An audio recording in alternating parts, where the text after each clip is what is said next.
Welcome to Decoding Healthcare Research. I'm your host, Efrain Riveros, Dr. E. Efrain. I am an associate professor of anesthesiology at the Medical College of Georgia in the United States. Today, we are going to be talking about the skin health, wound healing, and the role of stress, and specifically psychological stress in this regard. So we have an expert, Dr. Elizabeth Broadbent. She's a professor of the Department of Psychological Medicine at the University of Auckland in New Zealand. Welcome, Dr. Broadbent. Thank you. It's lovely to meet you. Thank you so much. So Dr. Broadbent and her team have been doing a lot of research. And I have the opportunity to review some of the papers that she has published, and I'm trying to find like a common theme, because there are a lot of new aspects and new information that Dr. Broadbent has been able to shed light on. So I want to start asking Dr. Broadbent about what brought you to make that connection between skin health, wound healing, and psychological stress. Yeah, so I was not the first person to look at this connection. So some early work was done by Jan Kiecolt-Glaser and Ron Glaser in Ohio, and they were looking at the effect of chronic stress through people who were looking after a spouse that had dementia, and the effect of that chronic stress on wound healing. So they had a study where they had a sample of caregivers and a sample of aged matched and gender matched control subjects, and they created punch biopsy wounds on their arms. So they're little experimental wounds that are about 3 millimeters across. And so they measured the amount of time it took for these wounds to heal between the caregivers and the controls. And it took significantly longer for the wounds to heal in those people who were caring for a family member with dementia. So we know that, you know, looking after somebody with dementia is very stressful, and this could be seen physiologically through the effects on wound healing. Yeah, and it's interesting because there is, inflammation is at the very center of health and also disease. When inflammation occurs in the context of health, it leads to repair. And when it happens in the context of disease, can lead to different disorders. And that is particularly evident in the skin. So when it comes to the skin, I have seen that all the research that you have done revolves around psychological stress, and not only the direct effect that it has on wound healing, but you also explore the mechanisms behind it, and even evaluate some therapeutic interventions such as relaxation. Something else that you mention in your papers, that is like enrichment exposure in their environment, as well as something, let me see that I have it here in my notes, like expressive writing. And I want to go like one by one, because I found all this rather interesting and actually very exciting. So I would like to start with the part that has to do with the pathophysiological mechanisms. What have you found happening, at the level of the skin with the immune system, inflammation, when someone is subjected to psychological stress? Yeah, so when people are under stress, there are kind of a couple of different pathways through which the perceived stress can affect the immune system. One is through the sympathetic nerve system. At the end of the nerve terminals, they release norepinephrine, and the norepinephrine can affect the immune cells because the immune cells have got receptors on them, and that can reduce the production of cytokines. And cytokines are important for wound healing because they establish that inflammatory response. So it's important to have that inflammatory response to make sure that you get rid of any bacteria in the wound, and that sets up the later stages of wound healing as well. So the other pathway is through cortisol, so that when people are under stress as well, they produce more cortisol, and cortisol can also affect the immune system and wound healing. So Jan Kekoch-Glaser and Ron Glaser, I mentioned that they looked at wound healing in a sample of people that were under chronic stress. The first study that we did, we looked at patients who were undergoing surgery. So I guess we were interested in a more clinical type of wound rather than an experimental wound. And we looked at people undergoing hernia surgery. And what we found in that was that people who were more stressed prior to surgery, they had lower cytokines. So that is one pathway through which, and this was cytokines actually in the wound itself. So there was a wound drain placed in the surgical site. So several, I guess, other studies have also looked at surgical recovery and surgical wound healing, and stress is consistently related to poorer healing in surgical patients. And yeah, it's through this kind of inflammatory pathway that is dampened because of this chronic, I guess, if it's chronic stress, then this pathway of what's normally good when you are injured is to have a strong inflammatory response, and that can like debride the wound and start off the wound healing process. But if you're under chronic stress, then this process is disturbed and you don't get such a strong inflammatory response. The inflammatory response is downgraded, and that means that the whole wound healing cascade is slowed down. And you mentioned the role of cytokines and humoral factors. What about cellular factors in terms of absolute number of cells around the wound? Is that different in patients who have stress versus those who doesn't have it? Yeah, we have looked at some of the cells in the skin, and Langerhans cells seem to be the most important cells as far as we can tell for a difference between people who are stressed and less stressed.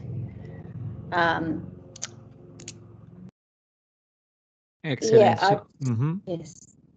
So it's interesting. So there are multiple factors in the inflammatory process that are affected, and when it comes to try to prescribe something to kind of modulate this inflammatory response, I see that there is a lot of room for clinical application.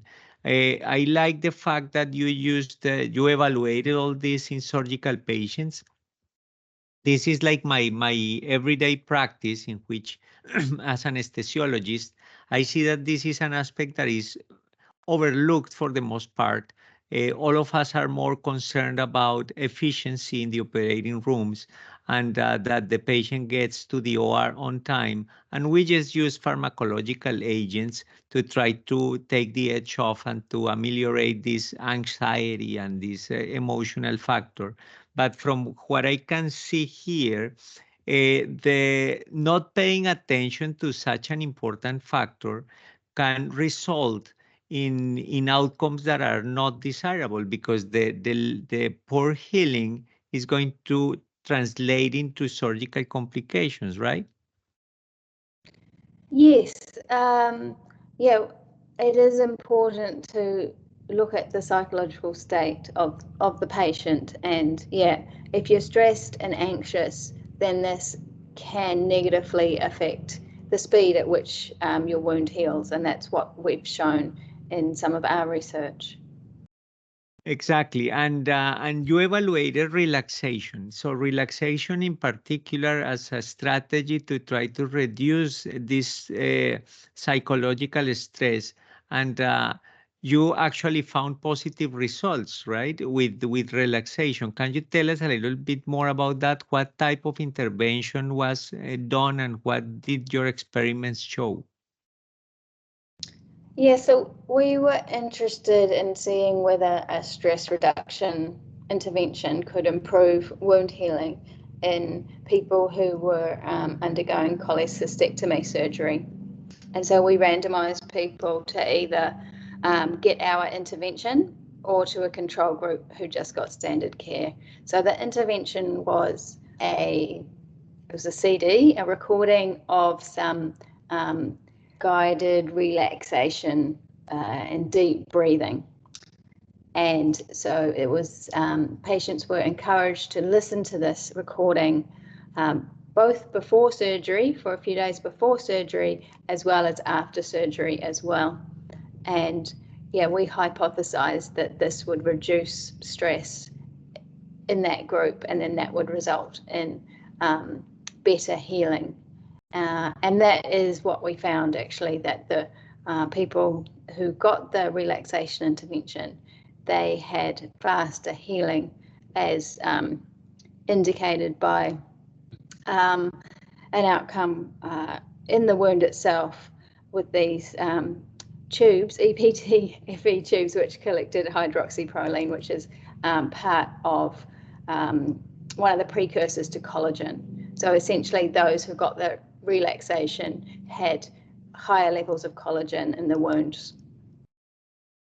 Yeah, and that is pretty significant and impressive. So let me see if I understand. So it was like a trocar, or like a tube that was left in place for some days, and then they analyzed like the layer that was attached to it. Yeah, it's a porous kind of tube that the surgeons placed at the wound site when they were stitching the patient up, and then the patient came back, I think it was about 7 days later, and we removed the tubes and analysed the collagen deposition inside the tubes, so how much had accumulated during that time. I see, and I also see that there is consistency between your findings in this surgical setting and some experiments that you also run with a different type of skin injury, right? That you use like stripping of a tape. So you found a positive result in both circumstances, right? Yes, so tape stripping is another kind of wound. It's much less invasive than surgery. It's, yeah, when you get sellotape and you place it on the skin and you lift it off multiple times, and so that just lifts off the top layer of the skin, the top layer of the epidermis, and water, I guess, escapes more easily through the skin when you've removed this top layer. So you can look at recovery over time by seeing how fast the skin barrier recovers in terms of the reduction of water loss through the skin. So that's called transepidermal water loss. So yes, in that sense, we've also found that several different psychological interventions can improve the speed of healing of these tape stripping wounds. Yeah, and it's interesting. So we start walking initially the tape stripping, now the surgical wound. But I want to focus more on different interventions. You mentioned the relaxation, that you some music guided relaxation, but it gets better because you studied something called sensory enrichment, and how this sensory enrichment also has effects on the healing process. And here I found several things that I want more comments about. You used Paro. Paro is like a kind of a robot that you used for implementing this enrichment of the sensory stimulation. Yes, yeah. So previous research with mice has shown that, you know, when you add environmental enrichment to their cages, such as nesting material or some toys to engage with, then they have better wound healing than if their cages are bare. So we were interested in this idea with humans. I mean, it's quite different with humans because we don't obviously live in cages, but we tried to do it by having one room that was bare, basically, and the other room had a Paro robot. So Paro is it's like an animal robot. It's shaped like a baby harp seal, so it's very cute eyes, and it's got white fluffy skin, white fluffy fur, and so when people engage with the robot, we found in previous research with older people that it can lower their blood pressure. So interacting with Paro from there seemed to be able to reduce stress. We've also showed in older adults that it can reduce loneliness as well, interacting with Paro. So we were interested in whether this robot could also result in some physiological outcome, and we looked at wound healing. So Wound healing. yeah. So we had this study was done with like just adults, not older adults, and healthy adults, and they had to undergo a stressful task. And then we did this tape stripping, and we looked at the speed of recovery in one group that just had the bare room and the other group that had the robot to interact with. And the ones who had the robot, their skin barrier recovery was faster. And how did you measure the skin barrier recovery? So there's a device called a meter, which you put over the skin, and it measures how much water is lost through the skin. So you can look at this at baseline. You can look at it again after you've applied the tape. And then you can look at it again, say half an hour later, to see how much the skin barrier has recovered compared to baseline. Oh, very, very interesting. And as we continue walking along the different interventions, there is another one that is very special. Actually, it took me some time to go over the papers, and it's rather interesting. And it's expressive writing. You compared expressive writing versus just like kind of a journal, right? Writing in a journal before surgery, like this in this case, bariatric surgery. So can you elaborate more about exactly what you did and what you found? Yeah, so expressive writing is a method that was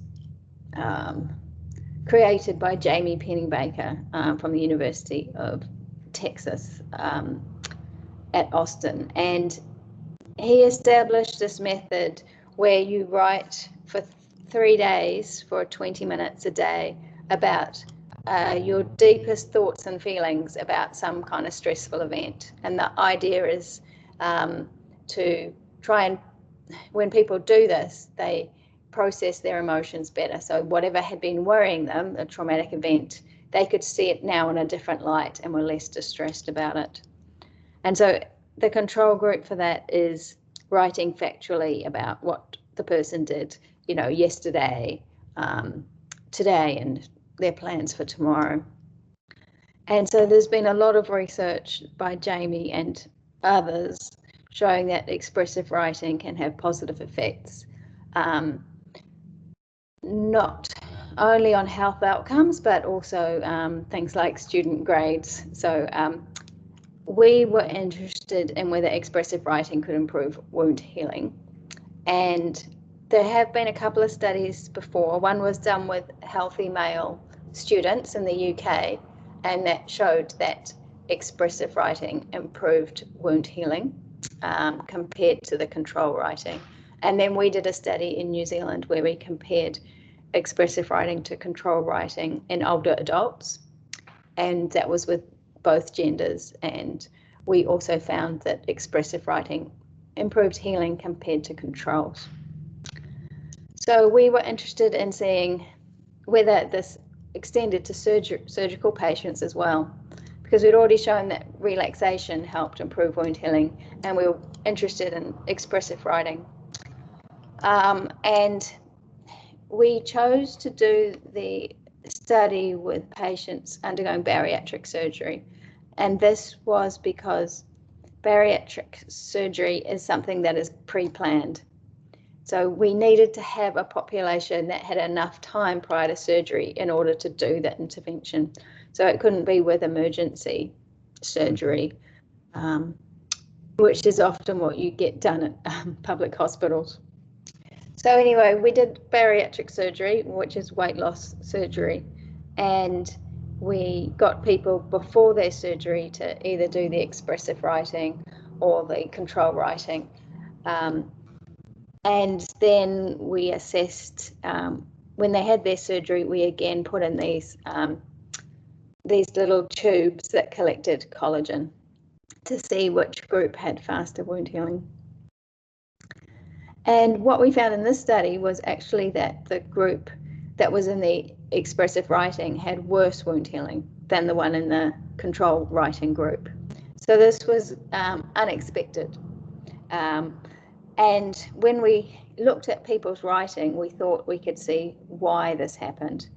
And that was because the people who were doing the expressive writing, what they tended to write about was the fact that their weight had been a problem throughout their lives, and they were very stressed about their upcoming surgery.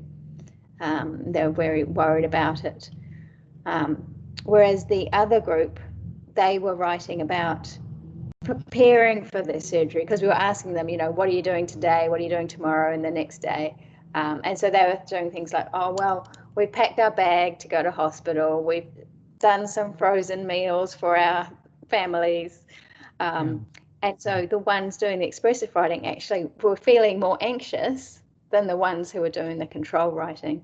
So the intervention didn't work in this population, which is interesting, because it seems to me like you have to be careful about which intervention you choose for which population.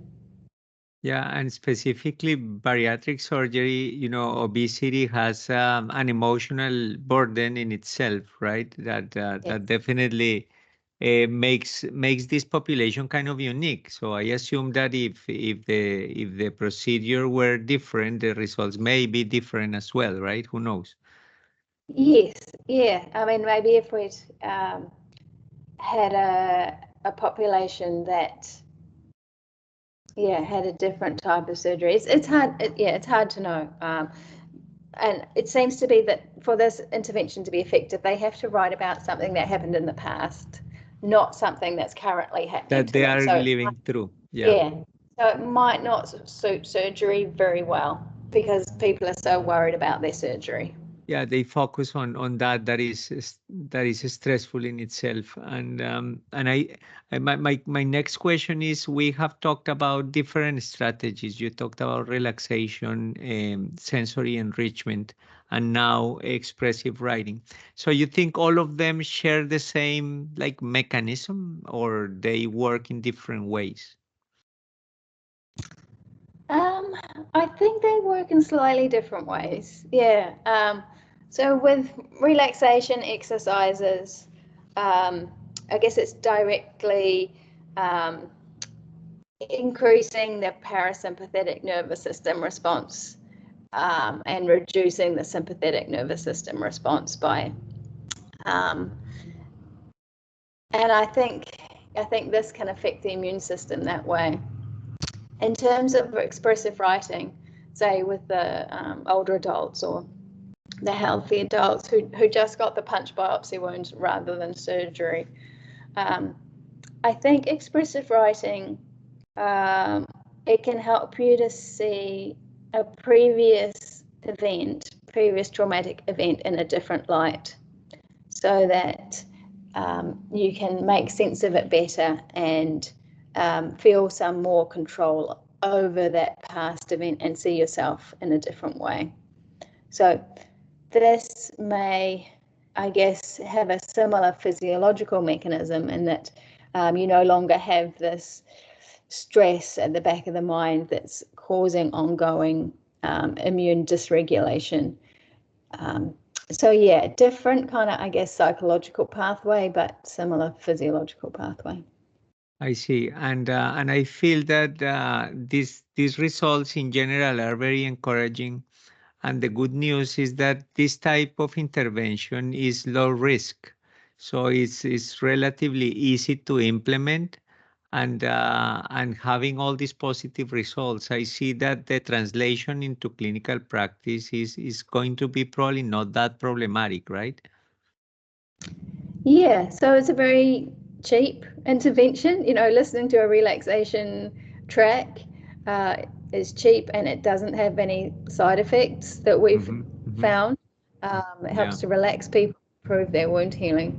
The other thing, I think probably more work has to be done in education among physicians and healthcare workers to consider that an extra tool to have available to try to diminish the risk of psychological stress and the impact of that on wound healing, right? It's definitely something that we need to work on, and that leads me to the next question. What do you think is the next step for in this area of research? Well, I guess there has been some other research that we've and other people have done looking at social support as well. So having positive social interactions and the support of another person when you are wounded can actually improve wound healing as well. But these studies have been done more in laboratory studies rather than in clinical studies. So that could be an interesting study to do now, looking at the sort of effects of social support intervention in someone undergoing surgery. I guess another area that other people have done work in is chronic wounds. So chronic leg ulcers, foot ulcers. It's a little bit complicated, more complicated, because often these patients have got diabetes, and so diabetes, it complicates looking at the function of the immune system because there are all these other factors that are going on as well, and maybe patients aren't, well, maybe some patients on some drugs and other patients on other drugs, and it's a more complicated population to look at wound healing in, but it's very important. Yeah, and I think this research highlights the fact that disease is multifaceted, that everything is affected from different fronts, and all of them should be considered, because when you leave one of them out, you are foregoing the possibility of actually helping the patient. And this is particularly true in the acute setting, as you show in surgical patients. And this is even though, as you mentioned, there are multiple studies in different parts of the world, I think the main value of the research that you are doing is that you are applying it to real surgical populations. So this is a true real application. And I think the message that is being sent here is going to resonate, and I hope that more clinicians take this into account, because the results not only are positive but statistically are very strong.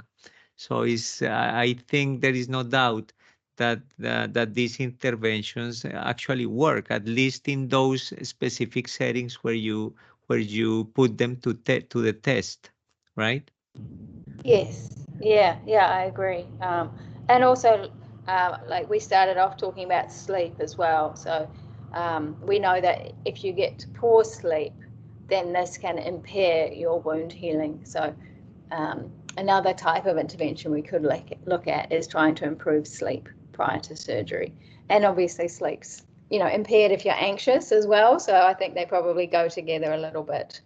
Yeah, absolutely. And I think that is helping us coming to an end. And I think the combination of all these papers is leading to a strong concept, that is that the psychological stress is important and is amenable to be intervened, and it should be considered when it comes to surgical interventions and probably other situations in which acute stress is involved.